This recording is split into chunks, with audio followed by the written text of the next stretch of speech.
মুক্তিযুদ্ধ ও ধর্মের কার্ড খেলে আগামীতে আর রাজনীতি চলবে না বলে মন্তব্য করেন এনসিপির মুখ্য সমন্বয়ক নাসিরুদ্দিন পাটোয়ারি। বিকেলে জাতীয় যুবশক্তির জাতীয় প্রতিনিধি সম্মেলনে তিনি এসব কথা বলেন। অনলাইনে কিংবা ধর্মের নামে যুবশক্তিকে ভয় দেখিয়ে দমানো যাবে না। আগামী রাজনীতি হবে সংস্কারের।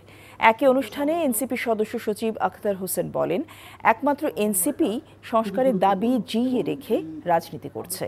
বিভাজনের রাজনীতি থেকে বেরিয়ে আসার আহ্বান জানান তিনি।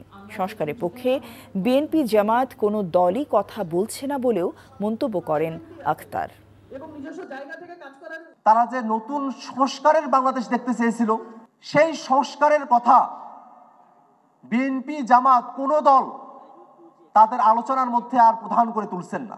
তারা কিভাবে ক্ষমতা দখল করবেন, কিভাবে ক্ষমতায় আসবেন, শুধুমাত্র সেই ধরনের বুদ্ধি পরামর্শ, সেই ধরনের আয়োজনগুলোর সঙ্গে তারা নিজেদেরকে সম্পৃক্ত রেখেছেন। আগে হলো এক প্লেটে বসে খাইতো, এখন প্লেট ভাগ কিন্তু এক পাতিলে তরকারি। জামায়াত ইসলামী দুর্নীতির জন্য সমান দোষে দোষী।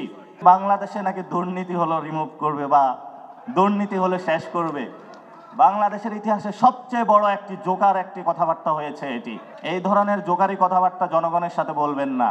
একটি সাম্য, মানবিক মর্যাদা এবং ন্যায় বিচারের রাষ্ট্র গঠনের যে মানুষ স্বপ্ন দেখিয়েছে, সেই স্বপ্নে আপনারা আগ্রহী হন।